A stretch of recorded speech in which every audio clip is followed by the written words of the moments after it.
안녕하십니까. 오늘은 지난 안식일에 나눈 말씀에 이어서 자기 십자가를 지고 예수님을 쫓는 자라는 제목으로 말씀을 나누겠습니다. 누가복음 14장 25절로 27절입니다.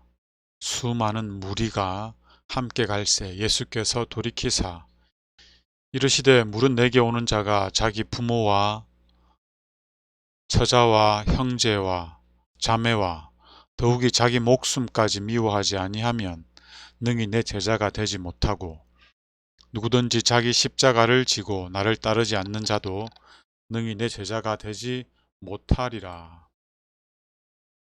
예수님이 산상순, 산상보훈이라고 하는 그 아름답고 보배로운 가르침을 마치고 그 설교를 마치시고 산에서 내려오시는데 수많은 무리가 예수님의 말씀에 감동을 받고 예수님을 따르게 됩니다. 예수님은 이 수많은 사람들이 예수님과 상관없는 무리들 중에 하나가 아닌 하늘에 합당한 제자가 되기를 원하셨습니다. 예수님은 당신을 따르는 수많은 사람들이 예수님의 꽁무니만 쫓아다니는 무리가 아닌 제자가 되기를 바라셨습니다. 그래서 예수님은 당신을 따르는 수많은 사람들을 돌이켜 수많은 사람들을 향해 돌이켜서 예수님의 제자가 되는 조건을 오해할 여지 없이 분명하게 말씀하셨습니다. 그 제자의 조건이 바로 조금 전에 우리가 함께 읽었던 말씀입니다. 지난 안식일에 이어 오늘은 예수님의 제자가 되는 두 번째 조건이 무엇인지 함께 살펴보도록 하겠습니다. 예수님의 제자가 되는 두 번째 조건이 무엇입니까? 27절에 기록되어 있죠. 27절 말씀을 다시 한번 보겠습니다. 누구든지 자기 십자가를 지고 나를 쫓지 않는 자도 능히 나의 제자가 되지 못하리라. 예수님의 제자가 되기 위해서는 자기 십자가를 지고 예수님을 쫓아야 합니다. 우리가 져야 할 십자가가 무엇일까요? 두 사람이 자기 십자가가 뭔지에 대해서 대화를 하고 있었습니다. 그중 한 사람이 내가 져야 할 십자가는 나의 불같은 성격이야 라고 말하자 듣고 있던 옆에 있던 사람이 이렇게 대꾸했다고 합니다. 아니죠. 그건 당신과 함께 지내야 하는 그 불행한 사람들에게 십자가인 거죠 라고 말했다고 합니다. 우리의 십자가가 무엇입니까? 사람들은 십자가 하면 자신의 육신의 장애나 혹은 성격적인 결함, 품성의 부족함, 그리고 인간관계에서 오는 여러 문제들, 가정 문제들 이런 것들을 십자가라고 말합니다. 근데 예수님 당시에 살던 사람들은 십자가 하면 그런 것으로 이해하지 않았습니다. 예수님이 누가복음에서 누구든지 자기 십자가를 지라고 했을 때 이 말씀을 들은 사람들은 깜짝 놀랐을 것입니다. 왜냐하면 예수님 당시 십자가는 가장 흉악한 사형 수단이었습니다. 사형 틀이었죠. 로마인들이 이 사형을 집행할 때에는 십자가 사형을 집행할 때에는 절대 로마인들에게는 하지 않았습니다.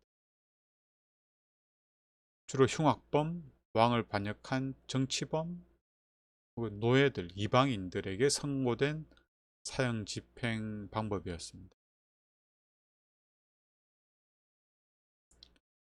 그래서 예수님이 자기 십자가를 지고 나를 쫓지 않는 자는 이라고 말했을 때 그 자리에 있었던 사람들은 사형 틀이었던 십자가로 말미암아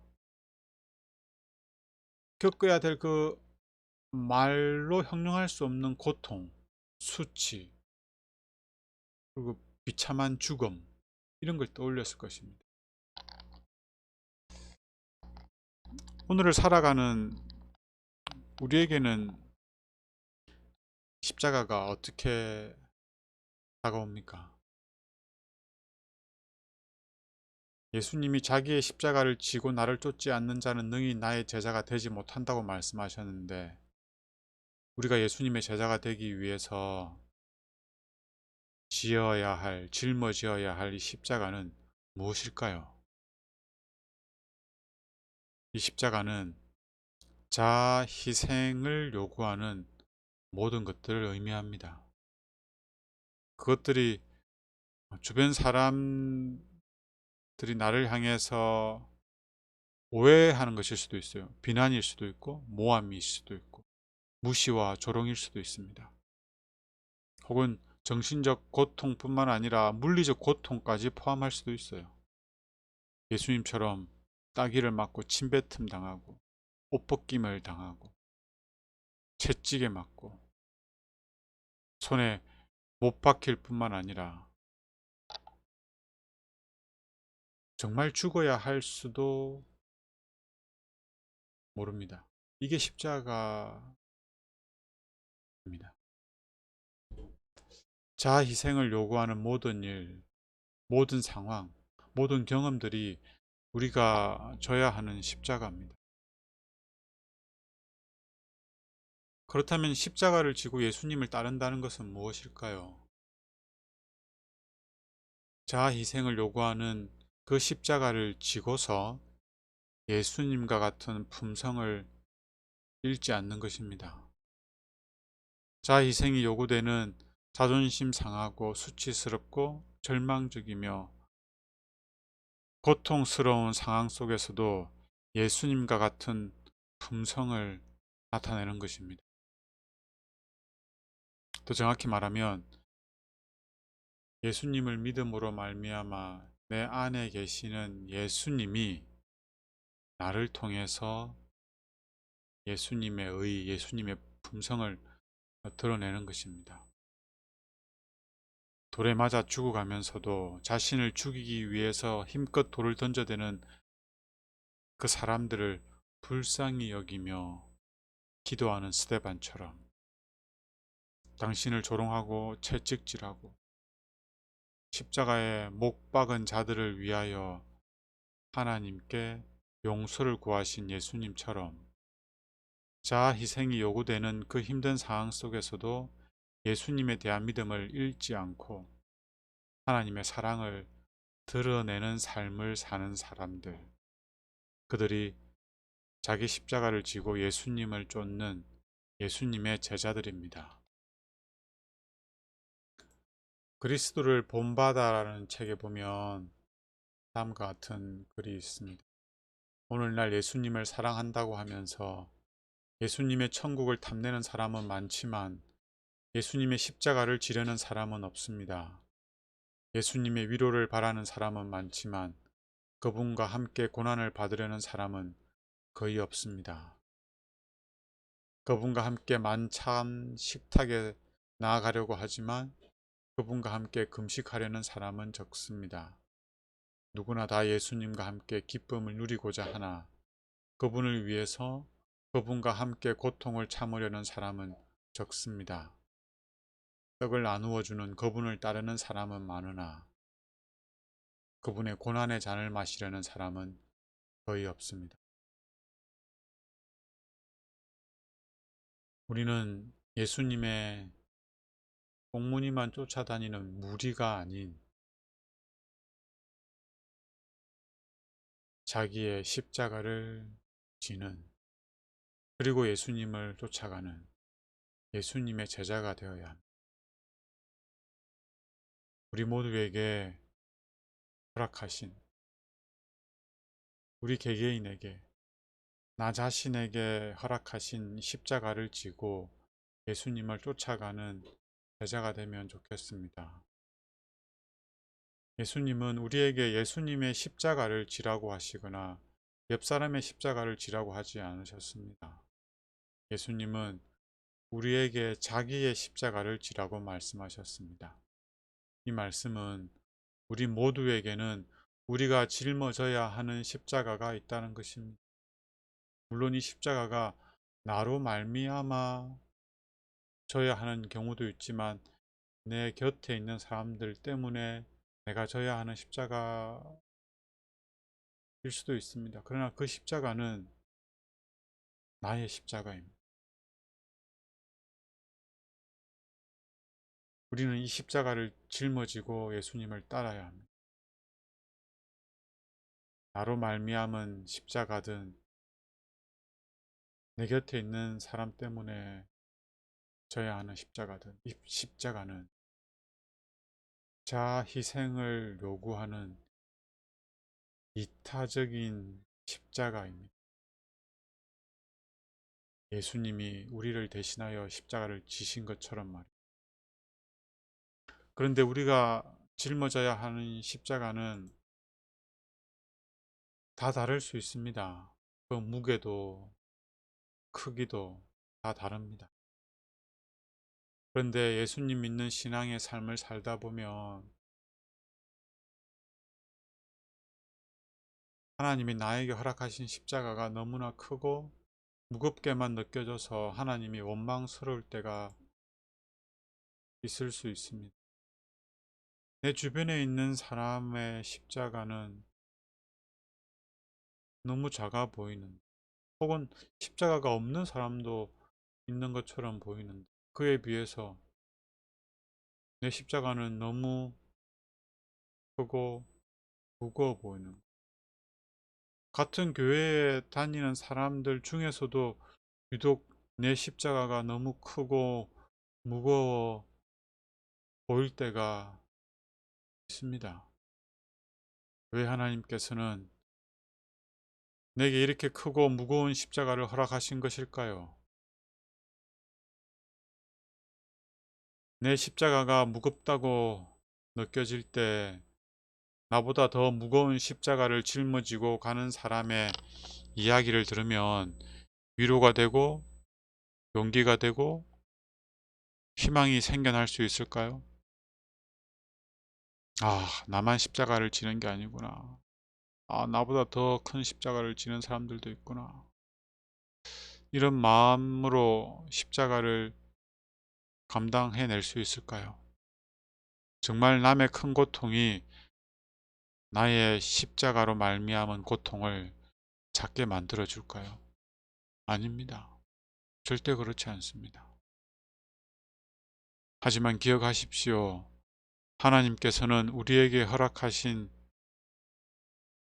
십자가가 우리에게 필요한 십자가라는 것을 알고 주신 것입니다.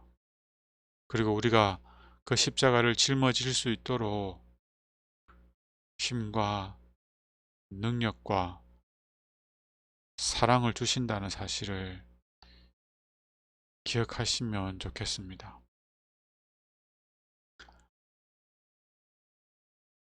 빌립보서 1장 29절에 있는 말씀입니다. 그리스도를 위하여 너희에게 은혜를 주신 것은 다만 그를 믿을 뿐 아니라 또한 그를 위하여 고난도 받게 하려 하심이라.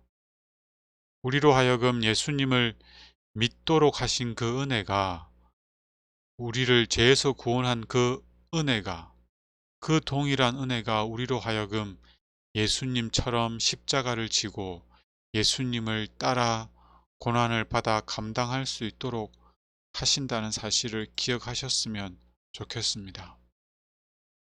천국을 향해 순례 중인 무리 가운데 한 사람이 어느 날 자신의 십자가가 너무 무거워서 예수님을 찾아가게 됩니다.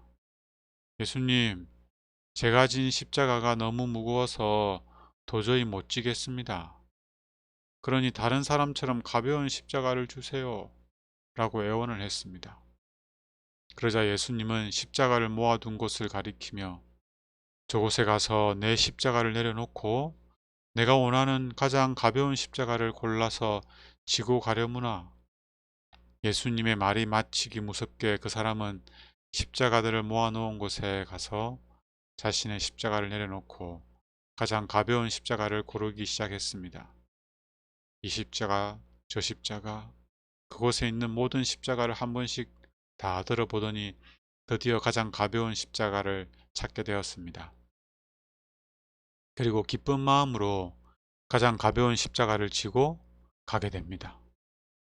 그런데 그 십자가는 조금 전에 자기가 내려놓았던 자신의 십자가였습니다.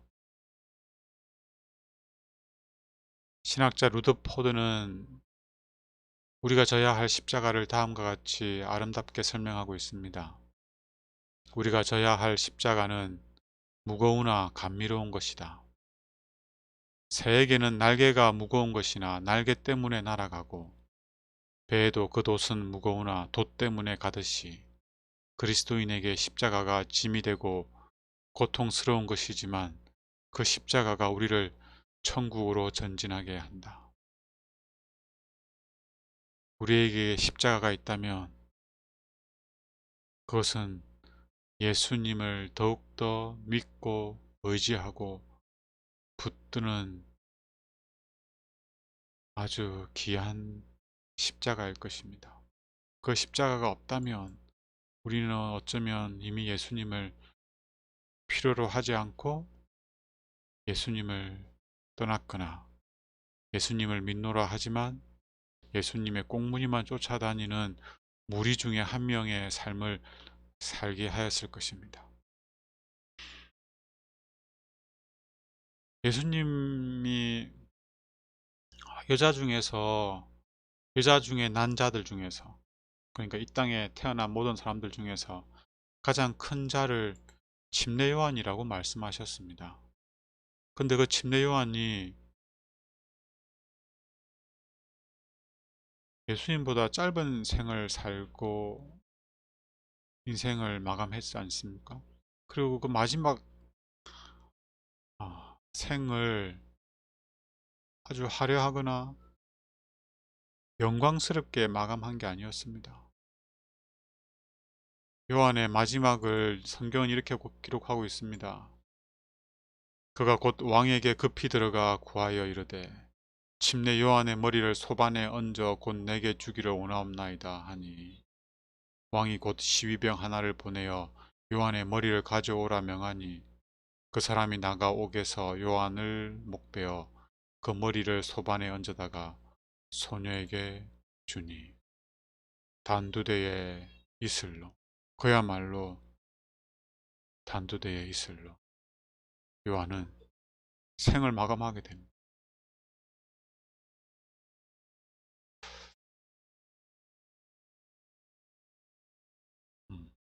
왕의 딸의 생일 선물로 말이죠.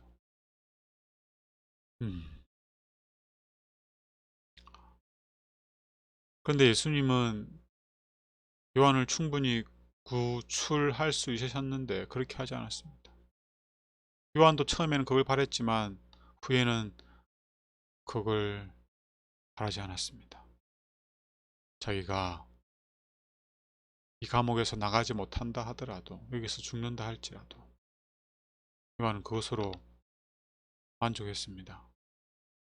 왜냐하면 예수님이 그리스도라는 사실을 알았기 때문입니다. 시대소망 224쪽에 요한의 죽음에 관해서 이렇게 설명하고 있습니다. 예수께서는 당신의 종을 구해내시려고 개입하지 않으셨다. 왜냐하면 예수께서는 요한이 그 시험을 견뎌낼 것을 아셨다.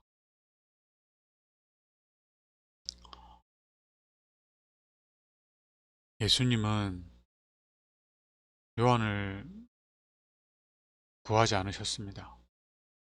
왜냐하면 그건 침례 요한이 짊어져야 하는 십자가였습니다. 그리고 예수님은 침례 요한이 그 십자가를 감당해낼 것을 아셨습니다. 예수님도 요한을 믿었습니다. 요한이 예수님처럼 자기의 십자가를 감당해낼 것을 아셨습니다. 요한이 단두대의 이슬로 생을 마감하고, 정확히 단두대인지는 모르십니다. 목 베어 죽었죠.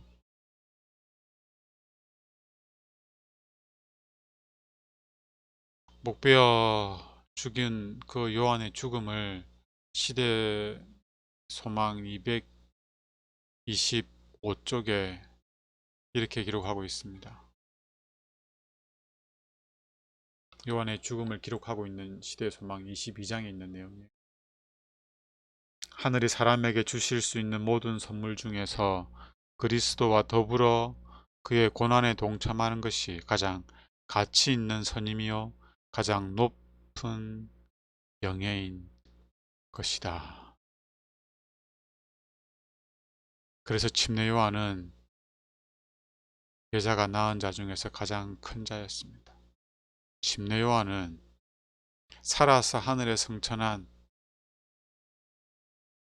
에녹, 엘리야보다 더 큰 영광을 나타낸 사람입니다.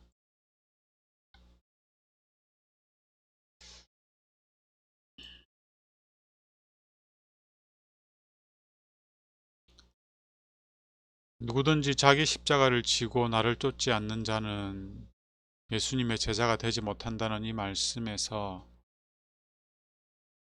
부가적으로 설명되어야 하는 부분이 있습니다.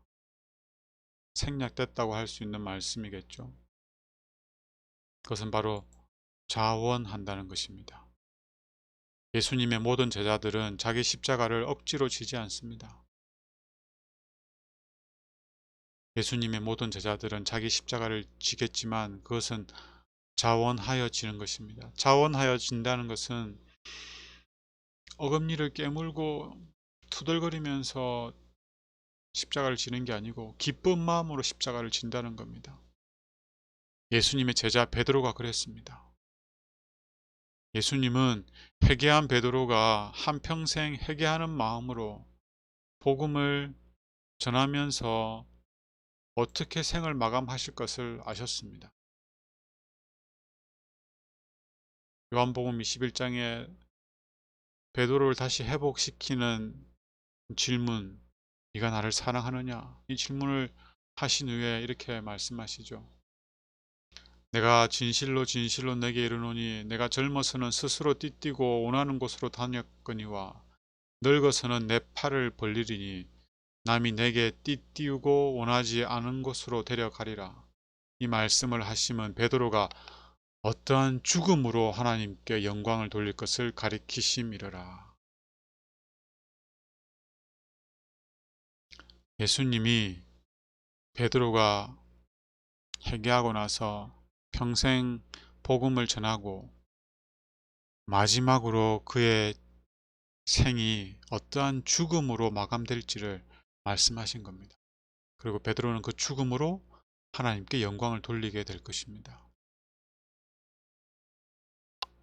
베드로가 어떻게 생을 마감했습니까? 베드로는 사실 예수님이 십자가의 길을 가는 것을 견디지 못하는 사람이었습니다.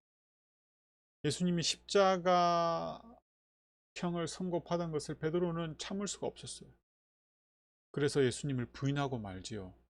그러나 예수님을 바라보므로 회개한 베드로는 이전과 전혀 다른 사람이 됩니다. 다른 삶을 살게 됩니다. 전에는 십자가를 부인하든 부정하든 거절하던 사람이었는데 이제는 그 십자가를 자원하여 짊어지는 예수님의 제자가 됩니다. 자기의 십자가를 지고 예수님을 쫓는 참된 제자가 됩니다. 그 사실을 베드로의 죽음을 통해서 확인할 수가 있습니다. 사도행적 537쪽에 베드로가 십자가형 선고를 받게 됩니다. 예수님처럼 말이죠.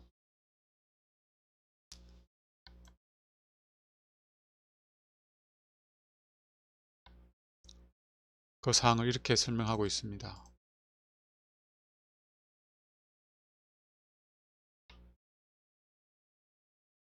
제가 이 슬라이드에 넣지 않았네요. 제가 읽어 드리겠습니다.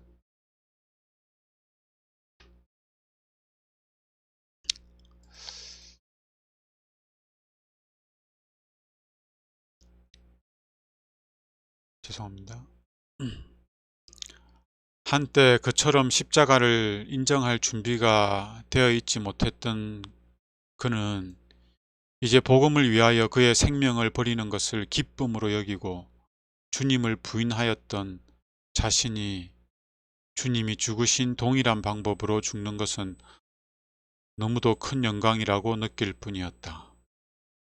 베드로는 마지막 부탁으로 그를 십자가에 거꾸로 못 박아 줄 것을 사형 집행자들에게 간청하였다.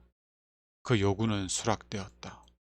위대한 사도 베드로는 이러한 방법으로 죽었다. 이하여 베드로는 나를 따르라 하시는 그 예수님의 부름에 자기의 십자가를 지고 예수님을 쫓는 제자의 삶으로 순종하게, 이처럼 우리도 우리 각자에게 주어진 십자가를 자원하여 기뻐하는 마음으로 지고 예수님을 따르는 예수님의 참된 제자가 되면 좋겠습니다.